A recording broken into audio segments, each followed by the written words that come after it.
दोस्तों, मैं बदना मिश्रा गीतों का संगम चैनल पर आपका स्वागत करती हूँ। इस वीडियो में विवाह गीत लेके आई हूँ, आप लोग ज़रूर सुने। अगर पसंद आए तो कमेंट करें, चैनल को सब्सक्राइब करें, वीडियो को लाइक शेयर कमेंट जरूर करें। धन्यवाद। राम रसोइया में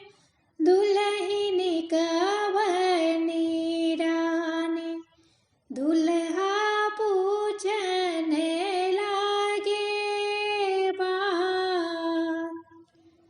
दुल्हा पूछने लगे बात,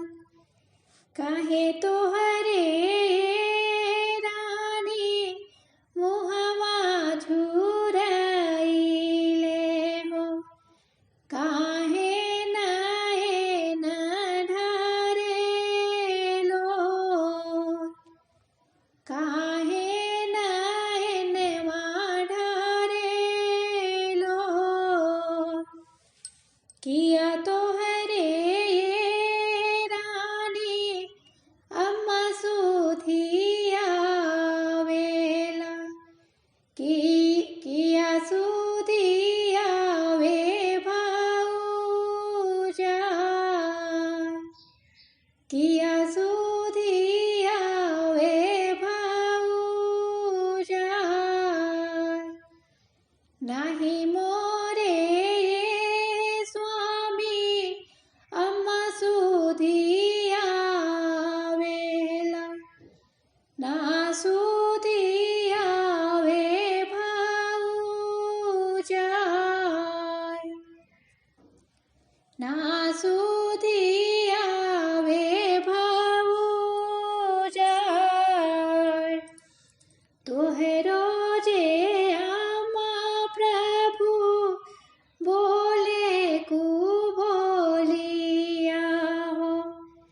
बहिनी बोलेली बिरह बोल, बहिनी बोलेली बिरही बोल, छोटका देवरवा प्रभु जी देखी मुस्काइले, हमसे सहलो नाही जाय, हमसे सहलो नाही जाय, इतना वचन दुल्हा सुनहि ना पावेले, उठेले बदन जहराय,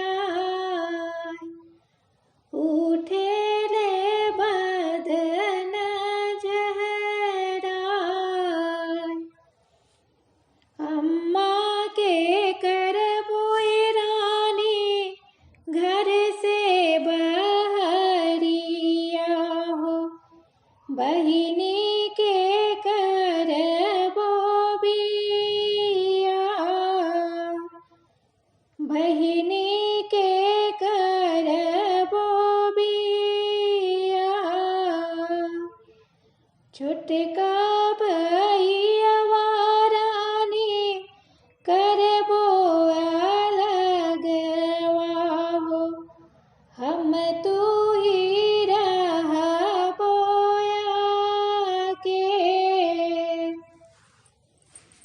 हम तू रहबो के, इतना वचन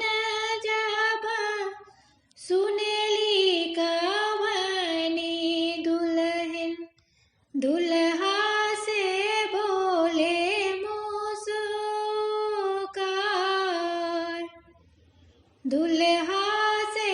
बोले मुस्कान, चुप रही ए मोरे स्वामी जी,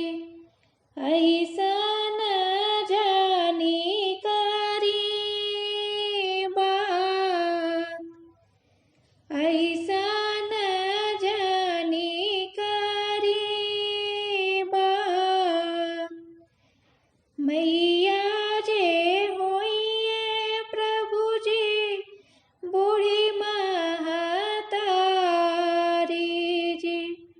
बहिनी जे होई है पराय,